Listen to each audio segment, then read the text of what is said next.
Chapter number 10, microbes in human welfare, right?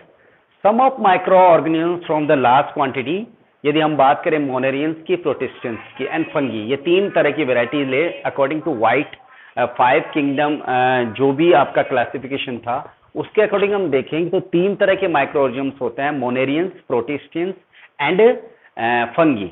इनमें से maximum जो माइक्रो ऑर्गेनिजम्स है उनका यूटिलाइज हम माइक्रो कल्चर के अंदर, एटमॉस्फेरिकली कल्चर के अंदर, नेचुरली और आर्टिफिशियली हमारे डोमेस्टिक, इंडस्ट्रियल और किसी मेडिसिनल यूज के लिए किया जा सकता है। That call microbes in human welfare, right? कौन कौन से हो सकते हैं? Viroid, naked virus, prions, basically only infectious protein which were present in a virus, archaebacteria, blue-green algae, fungi and eubacteria. These all are microorganisms can be utilized for the welfare of the human beings. Welfare of human beings के ये different 6 sections हैं। 6 sections का मतलब 6 ऐसे fields हैं जिनमें micro organisms का naturally use किया जाता है या नेचुरली इनका बेसिकली बहुत ही बेनिफिशियल एस्पेक्ट्स हैं। उनको आर्टिफिशियली इस इंटेंशन के साथ में कि हमारे वेलफेयर के अंदर, ह्यूमन बींग्स के वेलफेयर में, without any making disturbance in environment, we can use the all micro organisms for the welfare of human beings, right? First number, microbes in domestic productions. Domestic productions के अंदर क्या क्या आ रहे हैं? Domestic productions के अंदर आ रहे हैं आपका कर्ड, जो लैक्टोबैसिलस बैक्टीरिया के थ्रू इंप्रूव किया जा सकता है। लैक्टोबैसिलस बैक्टीरिया के थ्रू जनरेट होने वाले इस स्पेसिफिक टाइप के लैक्टिक एसिड में एक विटामिन B12 नाम का विटामिन होता है। तो B12 विटामिन बेसिकली इनहांस किया जा सकता है मिल्क में, कर्ड बना करके। Basically idli dosa bacteria and yeast के फर्मेंटेशन के थ्रू, कर्ड भी is a result of fermentation by lactobacillus bacteria. Idli and dosa is production जो नेचुरली किया जाता है ना। आजकल तो घरों में क्या करते हैं भाई, जो भी दाल का पाउडर होता है, दाल का पाउडर का पेस्ट बना लिया जाता है, राइस पाउडर बना लिया जाता है, या फिर आप जनरली बोलते हैं जिसको सूजी, रवा, उसके अंदर क्या किया जाता है? फर्मेंटेशन करवाया जाता है। फर्मेंटेशन करवाने का प्रोसेस हमारे घर में नहीं है, तो बेसिकली हम क्या करते हैं? इनो डाल देते हैं 2-4 घंटे पहले। तो इनो होने से उसमें क्या बन जाता है? कार्बन डाइऑक्साइड जनरेट हो जाती है। जब आप इसको कुक करते हैं या इसको बेक करते हैं तो इस पोजीशन में स्पॉन्जी स्ट्रक्चर बन जाता है। बट ये एक तरह का इंस्टेंटली फॉर्मूला हुआ। बट हम नेचुरल वेलफेयर की बात करें तो कर्ड और इडली दोनों, और इवन ये जो जितने भी प्रोसेस हैं इडली डोसा बनाने के लिए या कर्ड बनाने के लिए, जो बेसिकली एक प्रोसेस माइक्रो ऑर्गेनिजम्स के थ्रू यूटिलाइज किया जा रहा है, उसको फर्मेंटेशन कहते हैं। और फर्मेंटेशन एनारोबिक रेस्पिरेशन करने वाले माइक्रो ऑर्गेनिजम्स करते हैं, जिनका यूटिलाइज बेसिकली इस तरह के फूड प्रोसेसिंग में काम में लिया जाता है। So curd production Lactobacillus, B12 vitamin improve करने के लिए, idli dosa by bacteria and yeast, bread production by Saccharomyces cerevisiae. इस बैक्टीरिया, इस बेसिकली फंगस का use, this is the fungus, this is the fungus, this is the bacteria, right? So Saccharomyces cerevisiae का सबसे ज्यादा use है वो बेकिंग में, bakery departments में होता है, बेसिकली बेवरेजेस डिपार्टमेंट में होता है। बेवरेजेस का मतलब अल्कोहल प्रोडक्शंस, और बेकरी क्या मतलब हो गया? बेकिंग करना। That's why this is also known as Saccharomyces का cerevisiae का यूज सबसे ज्यादा बेकिंग में होता है, बेवरेज प्रोडक्शंस में होता है। That's why it is called brewers और ब्रेड ईस्ट और फंगस। टोडी बेवरेज, एक टाडी, साउथ इंडिया में एक तरह का पेड़ होता है, ट्री होता है, जिसकी बॉडी से निकलने वाले रेजिन्स को फर्मेंटाइज करके उसमें है वो अल्कोहलिक बेवरेज जनरेट किया जा सकता है, that using the east fungus. चीज एंड पनीर, पनीर है वो रो पनीर होता है, बेसिकली फर्मेंटेशन प्रोडक्शन होता है जिसकी वजह से लैक्टो शुगर को आइसोलेट कर लिया जाता है। बट इसका यूज यदि प्रोसेसिंग करने में माइक्रो ऑर्गेनिजम्स में लिया जाए तो इस तरह के हार्ड एंड प्रोसेस्ड पनीर को कहते हैं चीज, राइट? इसके अंदर जो माइक्रो ऑर्गेनिजम्स यूज किया जा रहा है जैसा स्ट्रेप्टोकोकस लैक्टिस, प्रोपियोबैक्टीरियम सामिनी एंड पेनिसिलिनियम, ये डिफरेंट टाइप के है वो फंगसेस यूज किए जाते हैं to fermentise, to isolate, to condense particular milk proteins. उस मिल्क प्रोटीन्स को आइसोलेट और फर्मेंटेशन के बाद में जो रिजल्ट वाइज जो भी प्रोटीन्स जो बन रहा है उसको आइसोलेट करने के बाद प्रेस्ड किया जाता है, जिससे पनीर बन जाता है।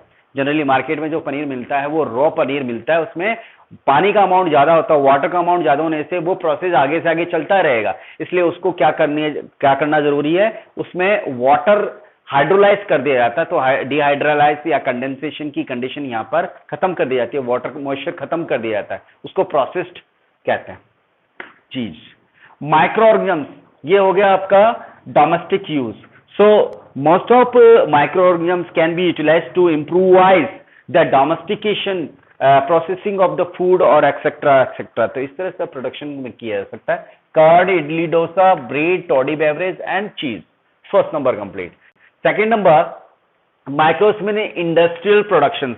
इंडस्ट्रियल प्रोडक्शंस में क्या आता है, अल्कोहलिक बेवरेजेस, जिसमें अभी हमने बात करी सैक्रोमाइसिस सर्वेसी का सबसे ज्यादा यूज किया जाता है। बेकरी, इंडस्ट्रियल प्रोडक्शन हो गया, और production of alcoholic beverage, alcoholic जो भी प्रोडक्ट्स होते हैं उनको बनाने के लिए भी इस सैक्रोमाइसिस सर्वेसी का सबसे ज्यादा यूज किया जाता है। तो first industrial production call alcoholic beverage production, second is antibiotics production, third is organic chemicals, organic chemicals like citric acid, acetic acid, lactic acid, butyric acid, जिनका यूटिलाइज बॉडी में एसेंस, फ्लेवर और improvisation to increase the nutrient level in any food. किसी भी food के अंदर essence बढ़ाने के लिए, उसका फ्लेवर बढ़ाने के लिए, उसमें एरोमा जनरेट करने के लिए, उसमें न्यूट्रिशनल वैल्यू को बढ़ाने के लिए बेसिकली इस तरह के केमिकल्स हैं वो यूज किए जाते हैं। नेचुरल होते हैं, माइक्रो ऑर्गेनिज्म्स की वजह से इनको बना करके आइसोलेट करके हम एसेंस या इंस्टेंटली यूज कर सकते हैं। ठीक है। एंजाइम, ऑर्गेनिक केमिकल्स हो गए। एंजाइम्स की बात करें, जनरली जितने भी एंजाइम्स होते हैं they are very required as a bio catalyst. हमारी बॉडी में होने वाले जितने भी प्रोसेस है, माइक्रो ऑर्गेनिज्म्स में होने वाले जितने भी प्रोसेस जिन्हें बायो केमिकल रिएक्शंस कहते हैं, और बायोकेमिकल रिएक्शन होने के लिए स्पेसिफिक टाइप के एंजाइम जरूरी होते हैं। वो एंजाइम्स और ज्यादा इम्प्रोवाइजेशन कर सकते हैं बॉडी एक्टिविटी को या उस बायोकेमिकल प्रोसेस को, यदि if the microorganisms, the source of such enzymes can be used। यदि इस तरह के पर्टिकुलर एंजाइम्स को बनाने वाले माइक्रो ऑर्गेनिजम्स के अंदर इस तरह के एंजाइम्स को बनाने के लिए इम्प्रोवाइजेशन किया जाए, उनका कल्चर मीडियम बनाया जाए, तो that kind of enzymes. So amylase, invertase, pectinase, protease, lipase और रेनिन, ये सभी तरह के माइक्रो ऑर्गेनिजम्स में बनने वाले एंजाइम्स हैं जिनका यूटिलाइज हमारी बॉडी में या डेली लाइफ के अंदर, इंडस्ट्रियल सेक्शंस के अंदर यूज किया जा सकता है। अभी बात करते हैं इनके बारे में। थर्ड नंबर है bioactive molecules. Bioactive molecule generally use किया जाते हैं मेडिकल साइंस में। मेडिकल साइंस के अंदर बहुत से ऐसे बायोकेमिकल प्रोसेस है जनरली जो बॉडी के अंदर क्लियर करने के लिए या इस तरह के डिसफंक्शनिंग को क्लियर करने के लिए जनरली मेडिसिन को यूज किया जाता है। क्यों ना नेचुरल इस तरह का जिसकी वजह से, जिस डिफिशियंसी की वजह से वो डिजीज क्रिएट हुआ है या डिसफंक्शनिंग क्रिएट हुआ है, क्यों ना वो एलिमेंट वहां पर रिप्लेस कर दिया जाए। तो ऐसी बॉडी के इस तरह के जो केमिकल्स हैं जो बायोकेमिकल रिएक्शंस को एक्टिव कर सकते हैं या बायोकेमिकल प्रोसेस में एंजाइम को रिप्लेस कर सकते हैं, इस तरह से मेडिसिन की तरह यूज किया जाता है। Such kind of the all active molecules called bioactive molecules. Immuno response, जो बॉडी के अंदर इम्यूनो रेस्पॉन्स को कुछ देर के लिए साइलेंट रखने का काम करते हैं जिससे ऑर्गन ट्रांसप्लांट किया जा सके। एंटी कोलेस्ट्रॉल, बॉडी में कोलेस्ट्रॉल बढ़ जाने से आप मेडिसिन खा रहे हो, इन प्लेस ऑफ मेडिसिन हम खाएं इस तरह के स्पेसिफिक टाइप के केमिकल्स और molecules which are perform to made by the micro organisms, उनको माइक्रो ऑर्गेनिजम्स बनाते हैं। उस तरह से जितने नेचुरल टाइप के मेडिसिन आपकी बॉडी में आएंगे उतनी ही बॉडी के अंदर उन्हें कंज्यूम होने की 100% पॉसिबिलिटीज होती हैं। ठीक है। यदि कोई भी नेचुरल एंजाइम मौजूद है या कोई बायोकेमिकल या ऑर्गेनिक केमिकल्स है या बेसिकली कोई न्यूट्रिएंट एलिमेंट है, जितना आप लैबोरेटरिकल यूज करोगे आपकी बॉडी उससे एक्सेप्ट नहीं करेगी। जितना वो नेचुरली होगा उतना आपकी बॉडी के अंदर आने के बाद वो एंटीऑक्सीडेंट भी जनरेट नहीं करे, आपकी बॉडी के अंदर वो ऑक्सीडेंट भी जनरेट नहीं करेगा। एंटीऑक्सीडेंट होने की तो आपकी बॉडी की वाइटलिटी बनी रहेगी। सबसे पहले हम बात करें microbes in industrial production, alcoholic beverage, alcohol production करने के लिए। बेसिकली अल्कोहल प्रोडक्शन करने का एक प्रोसेस फर्मेंटेशन है। This is the fermentation can be treated by as various kind of micro organisms. Micro organisms में स्पेसिफिक टाइप के enzymes होते हैं, उन एंजाइम्स का यूज बेसिकली उस हार्ड टाइप के पॉलीसेक्राइड्स का यूटिलाइज अल्कोहल प्रोडक्शन में किया जाता है। अल्कोहल मतलब C2H5OH means we are talking about the ethyl alcohol।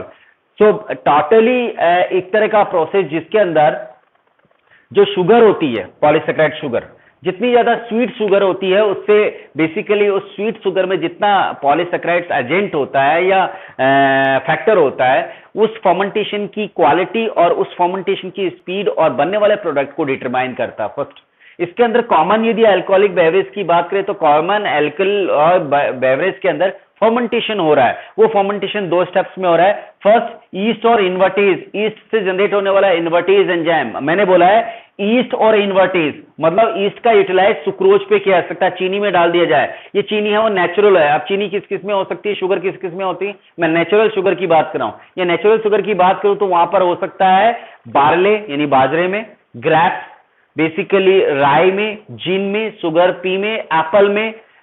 Basically ये हो सकता है आपके एप्पल के अलावा ये डिफरेंट जैसे गुआवा में, मैंगो में, ये शुगर है। इन शुगर में रॉ मटेरियल के अंदर यदि ईस्ट डाल दी जाए तो ईस्ट डालने पर वो किसमें ब्रेक डाउन हो जाएगा, ग्लूकोज और फ्रक्टोज। उस ग्लूकोज और फ्रक्टोज का टेम्परेचर चेंज करके उसकी जगह यदि जाइमेज एंजाइम डाल दिया जाए तो बेसिकली वो एथिल अल्कोहल और कार्बन डाइऑक्साइड जनरेट करेगा। इस एथिल अल्कोहल को रेक्टिफाई करके उसका परसेंटेज देखा जाता है और परसेंटेज डिटरमाइन करने के अकॉर्डिंग उस सोर्स से जिसका इस अल्कोहल का प्रोडक्शन हुआ है और उस अल्कोहल में कितना परसेंटेज है उसके अकॉर्डिंग उस अल्कोहलिक बेवरेज की वैरायटी डिसाइड की जाती है। For example berry, beer, wine, brandy, gin, whisky, rum, इनमें परसेंटेज अमाउंट अलग अलग होता है अल्कोहल का। 4 to 8% in a beer, 10 to 20% in a wine, 40 to 50% in brandy, 25% in a gin, 50% in a whisky and rum in a form of 40।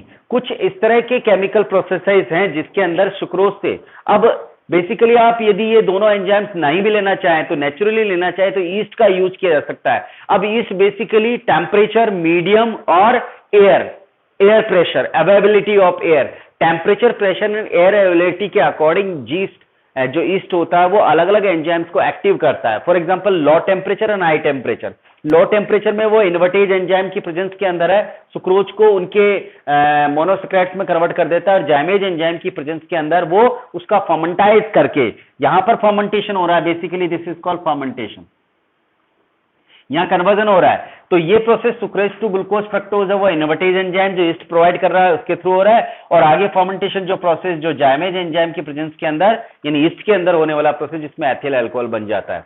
अब यहां पर एक स्टार पॉइंट है, बेसिकली क्या स्टार पॉइंट है, वाइन का यदि कंडेंसेशन कर दिया जाए वेपराइजेशन के थ्रू, इसको उबाला जाए, इससे बनने वाली वेपर को आइसोलेट किया जाए तो इस तरह से उस वाइन का परसेंटेज 10 to 20% से 40 to 50% तक इंक्रीज किया जा सकता है। तो वाइन के वेपराइजेशन की वजह से या फ्रैक्शनल डिस्टिलेशन की वजह से ब्रांडी बन सकती है। उसी तरह से राई, यूरोपियन राई में 25% है वो अल्कोहल बन सकता है, बट यदि उसका कंडेंसेशन और इवापोरेशन हो, फ्रैक्शनल डिस्टिलेशन किया जाए, उसको उबाला जाए और कंडेंसेशन के थ्रू उसकी वेपर को ठंडा किया जाए तो इस तरह से 25% अल्कोहल फॉर्म जो जीन में मौजूद होती है वहां से उसको इंक्रीज किया जा सकता है 50% से। सो ब्रांडी का जो अल्कोहल बेस होता है वो वाइन होता है, विस्की का जो अल्कोहल बेस होता है वो जिन होता है, यानी कि वाइन से ब्रांडी बनाया जाता है और जिन से विस्की बनाया जाता है। और रम बेसिकली शुगर केन जो रो जिसको हम गुड़ कहते हैं, शुगर पोर्ड रो, उससे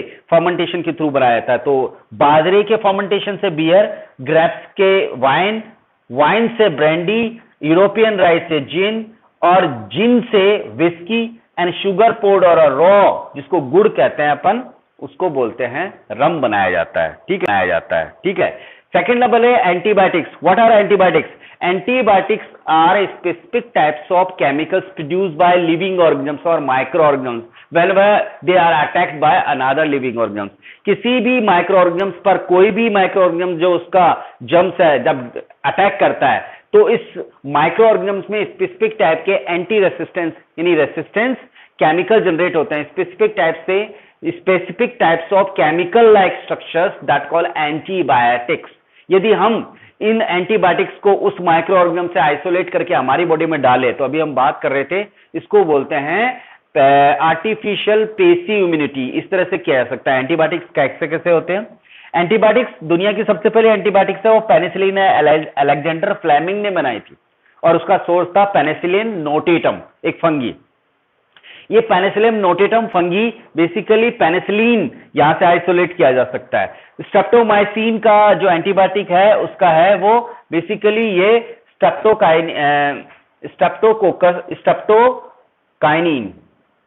सो streptomycin, third number actinomycin, fourth number chloromycetin, fifth number tetracycline, six number tetramycin, 7 number है क्लोरोफेनिकोल। इनके सोर्सेज दिए गए हैं,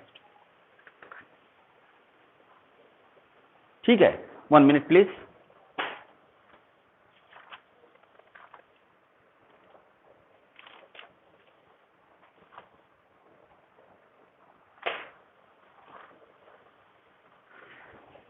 ठीक है, तो these are the penicillin, the sources of these streptomyces. So actinomyces का सोर्स है Streptomyces aureofaciens. Streptomyces aureofaciens sources है क्लोरोमाइसिलिन का। स्ट्रेप्टोमाइसिस टैक्सोसॉस है sources is a tetracycline. Streptomyces racemosus is the source of tetramycin and streptomyces venesigulae is the sources of chlorophenicol like antibiotics. ठीक है, these all are the specific types of bacteria or fungus. ये bacteria और fungus में से लिए जा रहा।